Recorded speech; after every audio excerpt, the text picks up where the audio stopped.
Tu nous fais toujours honte, disait mon père à chaque fête de famille. Alors quand j'ai acheté la maison de mes rêves, j'ai organisé une énorme fête.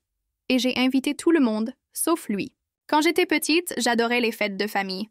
L'odeur des plats mijotés, les éclats de rire qui résonnaient dans la maison, les enfants qui couraient partout. C'était mon paradis. Enfin, jusqu'à ce que je commence à grandir. Parce que très vite, mon père a décidé que j'étais son punching ball émotionnel préféré. Tu nous fais toujours honte, Claire. Cette phrase-là, je l'ai entendue à toutes les réunions de famille. Il la balançait devant tout le monde avec ce petit sourire méprisant, comme s'il faisait une blague. Sauf que personne ne riait. Ou pire, certains souriaient nerveusement. Et moi, je voulais juste disparaître sous la table. Tout a commencé, vers mes 11 ans, quand j'ai osé porter une robe rose fluo à l'anniversaire de mon oncle. Je trouvais ça cool. Mais apparemment, pour mon père, j'étais une provocation ambulante. À partir de ce jour-là, il n'a plus jamais raté une occasion de me rabaisser. Ma tenue, mes notes, mon rire, même ma façon de couper la viande. Tout était sujet à critique. Et toujours devant tout le monde. Jamais en privé. C'était comme si, à ses yeux, me ridiculiser renforçait son autorité. Ce qui me faisait le plus mal, ce n'était pas ces mots. C'était l'indifférence des autres. Ma mère, par exemple. Elle baissait les yeux, se contentait de tapoter ma main sous la table en murmurant « Ça va passer ». Mais ça ne passait jamais. Ma cousine, elle, me regardait avec pitié, mais ne disait rien non plus. Et moi, je souriais, parce qu'on m'avait appris à ne pas faire de vagues. À jouer la fille polie. La fille compréhensive. Tu parles? J'ai grandi avec une seule idée en tête. Fuir. Partir de cette maison. De cette ambiance pesante.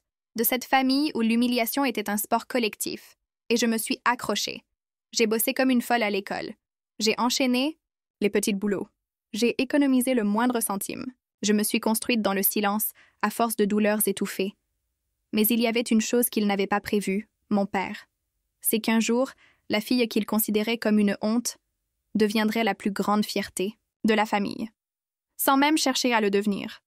Et ce jour-là, ce n'est pas lui qui déciderait qui a le droit d'être à la table. C'est moi. J'avais 24 ans quand j'ai quitté la maison. Pas avec fracas, pas dans les cris. Non, juste avec un sac, 2 valises et ce vide immense dans la poitrine. J'ai laissé un mot sur la table. Je pars. Je ne reviendrai pas. C'était tout ce que j'avais la force d'écrire. Parce qu'à quoi bon expliquer? Il n'aurait jamais écouté. Les premières années ont été un enfer. Pas de soutien familial. Pas un appel. Rien. Je faisais des ménages la journée. Je dormais sur un matelas par terre la nuit. Et pourtant, c'est dans cette galère que j'ai commencé à respirer pour la première fois. J'étais libre. Pauvre, mais libre.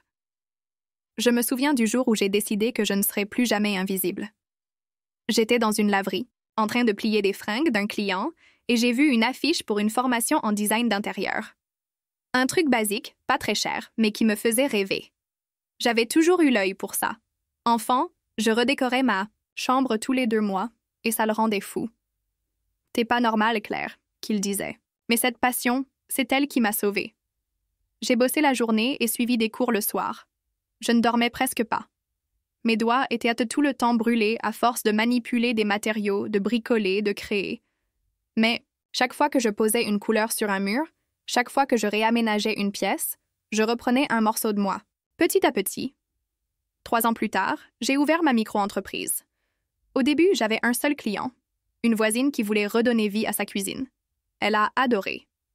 Puis elle m'a recommandé à une amie. Et ainsi de suite. En quelques mois, j'étais débordée de demandes.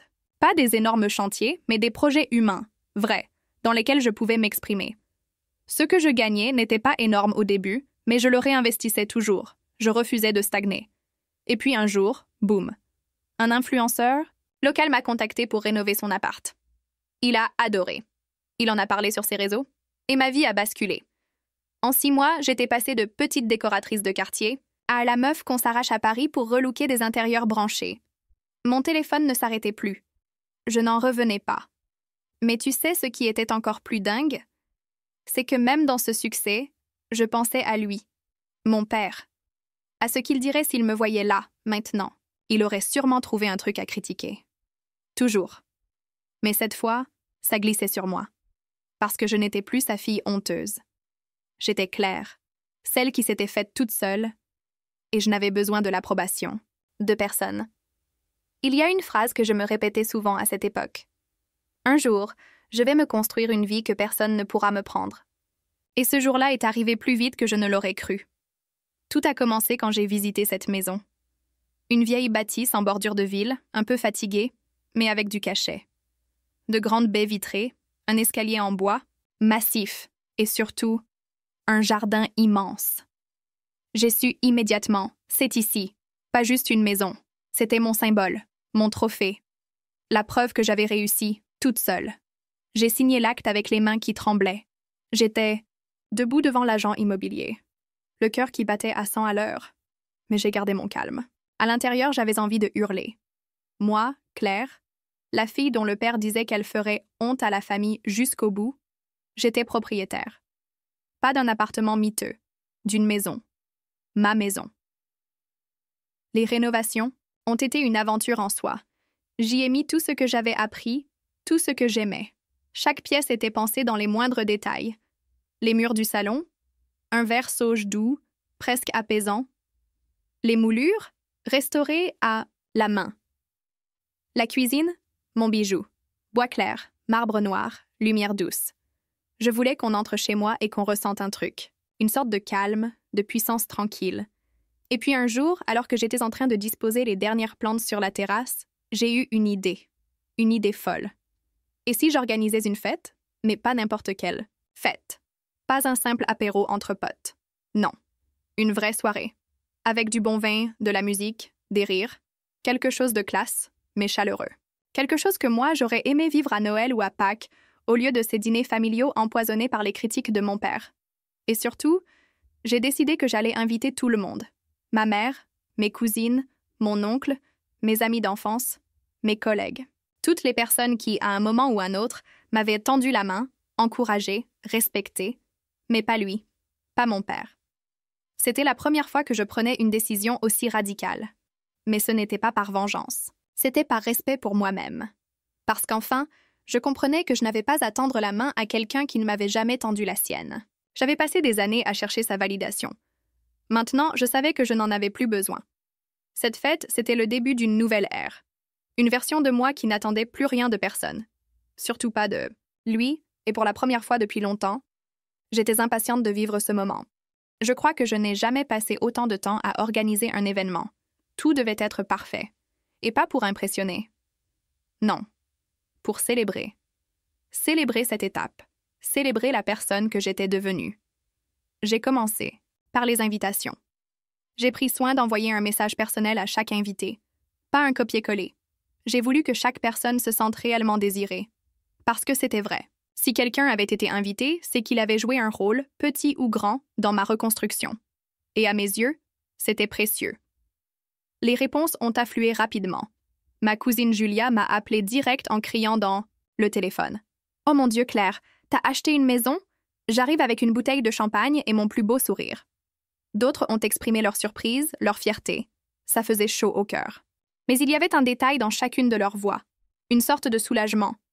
Comme s'ils se disaient « Enfin, elle a tourné la page. » Je n'ai parlé à personne de l'absence volontaire de mon père. Personne ne m'a posé la question? Non plus. C'était comme une évidence silencieuse.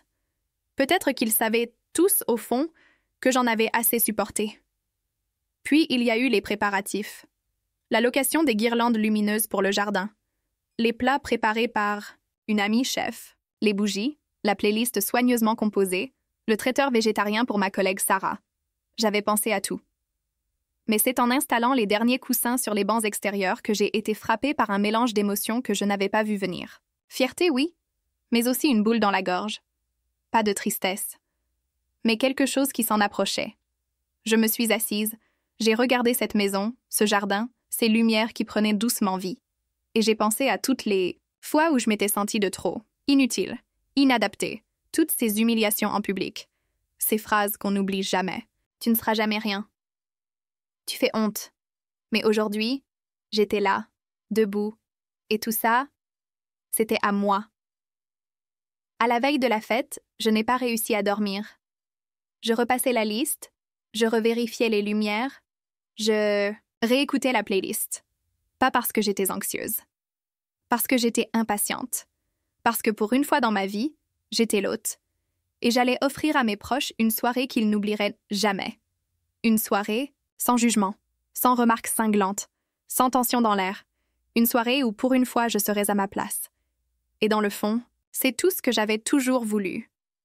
La soirée avait enfin commencé. Je me souviens encore du premier coup de sonnette. J'étais dans la cuisine en train de vérifier que les verrines ne s'écroulaient pas quand la sonnette a retenti. Mon cœur a fait un bond. J'ai essuyé mes mains à la va-vite sur mon jean et je suis allée ouvrir. C'était mon oncle Karim. Il m'a prise dans ses bras avec une chaleur qui m'a presque fait vaciller. « Ta maison est magnifique, Claire. Je suis tellement fière de toi. » Il avait les yeux brillants. Je crois qu'il avait compris, lui, tout ce que cette soirée signifiait pour moi. Puis les invités sont arrivés les uns après les autres. Mes amis de la fac, mes collègues, quelques voisins.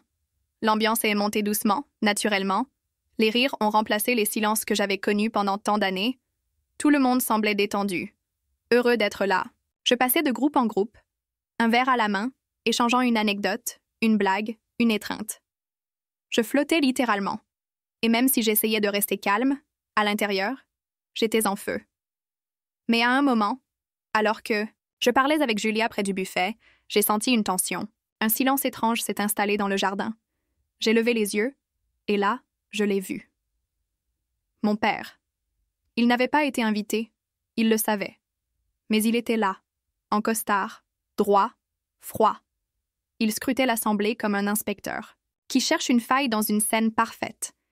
Et tous les regards se sont tournés vers moi. L'instant a semblé durer une éternité. J'ai ressenti une chaleur monter dans mes joues. Julia s'est rapprochée instinctivement.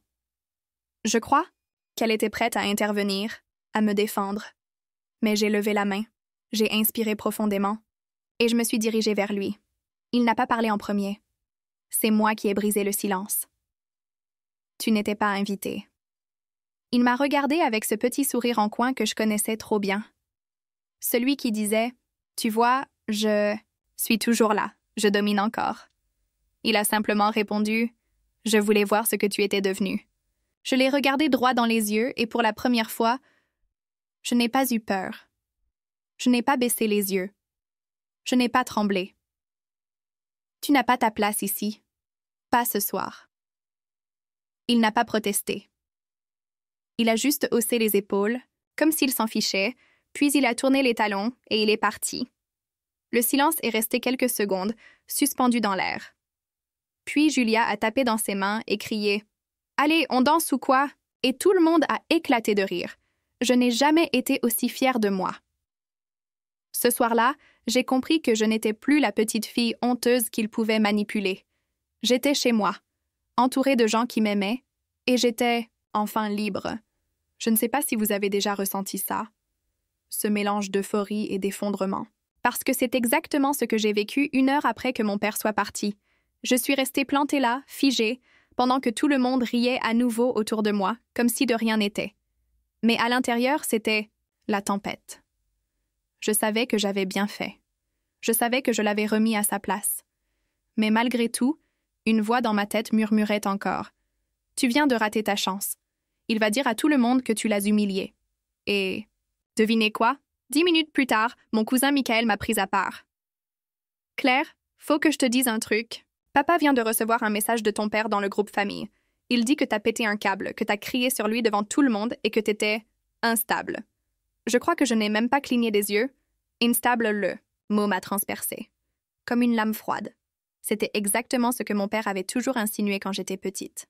Que j'étais sensible, fragile, pas tout à fait normale.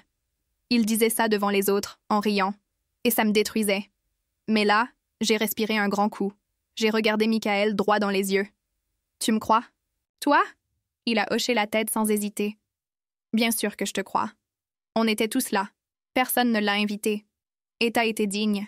Il est juste furieux de ne pas contrôler la situation. » À ce moment précis, j'ai compris quelque chose de fondamental.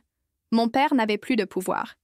Il tentait juste de sauver la face, de réécrire l'histoire pour rester le héros, ou au moins la victime. mais plus personne n'était dupe. Et puis, les messages ont commencé à affluer. Ma tante Samira m'a écrit pour me dire qu'elle me soutenait à 100%.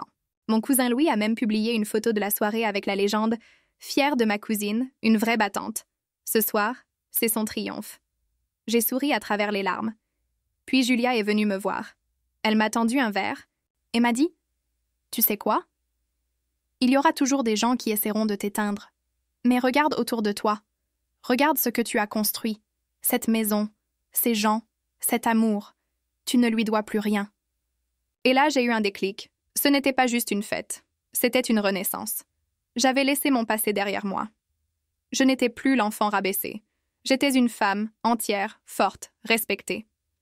Et cette soirée, c'était la preuve vivante que je pouvais me reconstruire, à ma manière. Le feu d'artifice a éclaté dans le ciel peu après minuit. Et moi, au lieu de penser à lui, j'ai pensé à moi, pour la première fois depuis très longtemps. Le lendemain matin, je me suis réveillée avec une drôle de sensation, comme si la soirée de la veille n'avait été qu'un rêve. Le soleil brillait à travers mes grandes fenêtres et tout semblait normal. Mais à l'intérieur, tout avait changé. Je me suis levée, marché jusqu'à la cuisine, et là j'ai pris une première vraie inspiration. Un sentiment de liberté m'envahissait. C'était comme si un poids énorme s'était soudainement allégé. Mais il y avait encore cette petite voix dans ma tête. « Tu as fait une erreur. Il va revenir te chercher. Tu vas regretter d'avoir agi comme ça. » J'avais du mal à m'en débarrasser, parce qu'après tout, ce n'était pas facile. Mon père, c'était tout de même une figure centrale de ma vie. Même si j'avais réussi à m'en éloigner, l'idée qu'il puisse être fâché, déçu de moi, m'effrayait. En me préparant un café, je suis tombée sur le message de ma mère. Elle m'écrivait juste « Appelle-moi quand tu peux. On doit parler. » J'ai pris un instant. Un instant où le doute est revenu. Est-ce que j'avais vraiment fait ce qu'il fallait? Je savais que ma mère allait prendre son parti. Elle allait probablement me dire que j'avais été trop dure, qu'il fallait chercher une solution plus douce, mais ce n'était plus une option pour moi. J'ai décidé de l'appeler. Le téléphone a sonné 3 fois avant qu'elle ne décroche. « Claire, je t'en prie, écoute-moi, » commença-t-elle, sa voix légèrement tremblante. Elle m'a expliqué qu'elle avait eu une discussion avec mon père. Il était furieux, bien sûr. Il m'avait accusé de vouloir détruire la famille. Il se sentait comme un étranger dans ma vie. Et puis, il avait répété qu'il n'avait plus de place dans ma nouvelle vie parfaite. C'était tout ce que je redoutais. Je me suis laissée envahir par l'agacement. Il n'avait pas changé. Toujours la même victimisation, toujours cette habitude de me faire sentir coupable. Maman, je n'ai plus besoin de ça. Il m'a toujours rabaissée. Il m'a toujours dit que je ne valais pas la peine. Ce n'est plus possible. Je ne veux plus revenir en arrière. Un silence lourd s'est installé. Elle m'a répondu d'une voix calme mais pleine de tristesse. « Je sais, mais sache que tu n'es pas seule à décider. Mais ne ferme pas toutes les portes. » Je savais qu'elle voulait me protéger, mais, quelque part, elle ne comprenait pas que ce n'était pas moi qui avais tourné la clé. C'était lui. La conversation a pris fin sur une note amère, mais je savais une chose. Je n'allais pas revenir en arrière. Après avoir raccroché, j'ai pris une décision. Je ne voulais plus jouer le rôle de la fille timide qui s'excuse tout le temps. Je voulais être la femme qui assume ses choix, qui se respecte. Et je l'ai fait.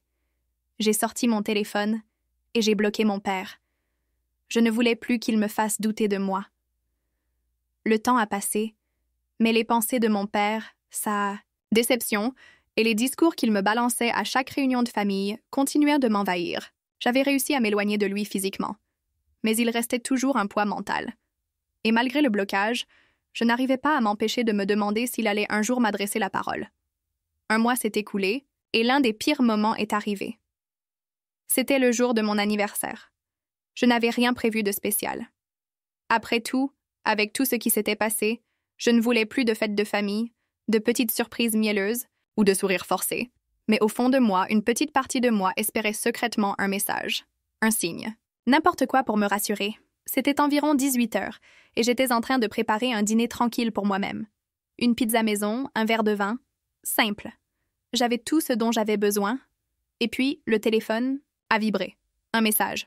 Mon cœur a sauté dans ma poitrine. Joyeux anniversaire. J'espère que tu es bien. Papa. Je l'ai lu plusieurs fois, sans savoir comment réagir. J'étais partagée entre la colère et la tristesse. Il m'avait envoyé ce message comme s'il pensait que ça suffisait. Comme s'il pensait que tout pouvait se réparer avec quelques mots lâchés dans l'air. J'ai pris une grande inspiration et décidé de lui répondre. Mais pas de manière agressive. Pas de manière où je me rabaisserais à ses attentes. J'ai tapé lentement, merci, mais il est trop tard pour ça. Je suis bien, j'avance, je t'aime, mais je ne peux plus vivre dans l'ombre de tes reproches. Puis, j'ai appuyé sur « Envoyer ». Les secondes qui ont suivi ont été un mélange de soulagement et de nervosité. J'avais dit ce que j'avais besoin de dire. J'avais pris mon pouvoir. Mais à la fois, cette peur lancinante m'envahissait. Et s'il revenait vers moi avec encore plus de reproches? Et s'il me faisait regretter d'avoir agi ainsi? Quelques minutes se sont écoulées, puis une notification est arrivée. Mon père m'avait répondu. Il n'a pas pris le temps d'écrire un long message. Juste une phrase courte. Je vois. C'est dommage. Je savais que ce n'était pas la réponse que j'avais espérée.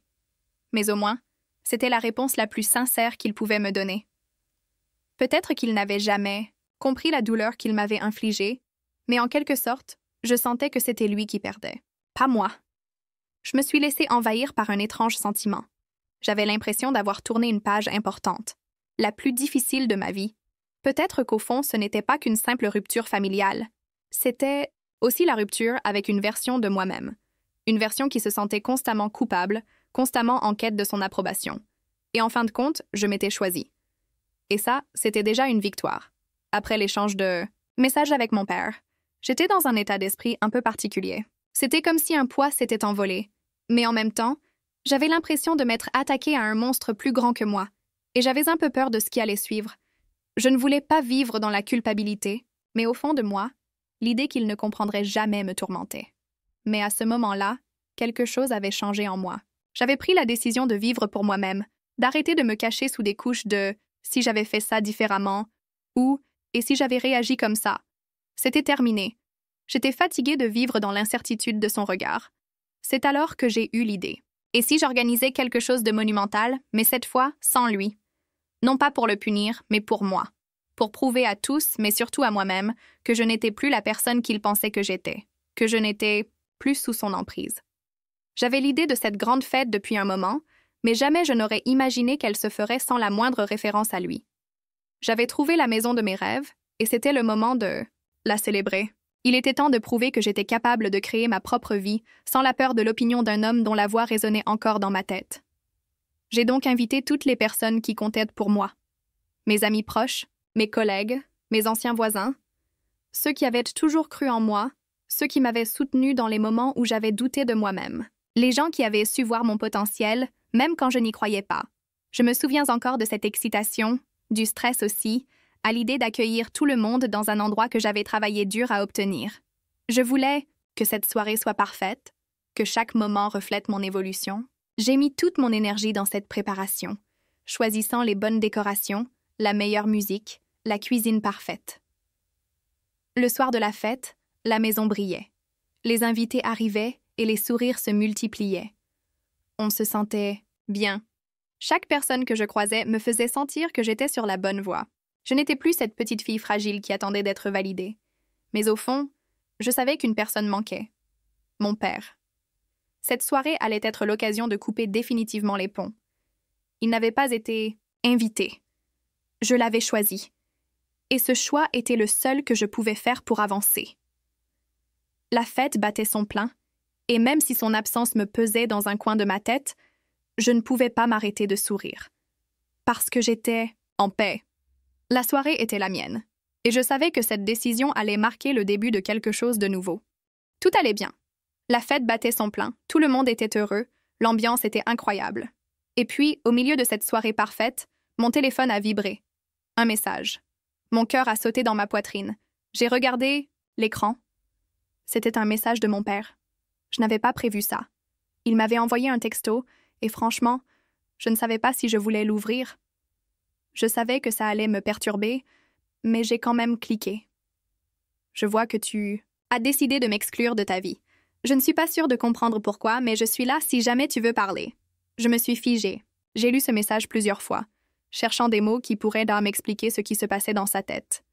Mais il n'y en avait pas. Il était toujours dans cette position, celui qui attendait que je vienne vers lui, celui qui ne semblait pas comprendre la profondeur de ce que j'avais ressenti pendant toutes ces années. Le choc a été brutal. Après tout, je n'avais jamais vraiment arrêté d'espérer qu'il comprendrait, qu'il changerait un jour. Mais non. Il n'avait pas changé. Il n'avait même pas pris en compte le fait que j'avais organisé cette fête pour me libérer, pour clore un chapitre douloureux de ma vie. Il n'avait vu que son absence dans ma vie comme une simple décision de ma part, sans chercher à comprendre le pourquoi de ce choix. Je n'avais pas vraiment réfléchi à la manière dont j'allais répondre, mais ce message m'a immédiatement poussé à faire un choix. Je n'allais pas lui répondre maintenant, pas lors de cette soirée. Ce n'était pas le moment. Et je savais que si je répondais, j'allais revenir en arrière, dans cette spirale de culpabilité et de confusion. J'ai donc décidé de ne pas répondre immédiatement. C'était mon moment. Un moment où je m'étais affirmée, où je m'étais détachée de tout ce qui m'avait empêché d'avancer. J'avais besoin de cet espace pour moi, pour respirer et profiter de cette liberté toute nouvelle. Pendant un instant, le doute a envahi mon esprit. Peut-être que j'aurais dû le laisser venir à la fête. Peut-être que l'histoire aurait été différente si j'avais agi différemment. Mais je me suis rapidement rappelé pourquoi j'étais là, pourquoi cette soirée existait. Pour célébrer ce que j'avais accompli, pour enfin m'affirmer. À ce moment précis, je savais que ma décision était la bonne. J'étais enfin en paix avec mes choix. Peu importe ce que mon père pensait ou ne pensait pas. Cette soirée m'appartenait, et elle marquait le début d'un avenir où je n'aurais plus jamais à me cacher derrière ses attentes.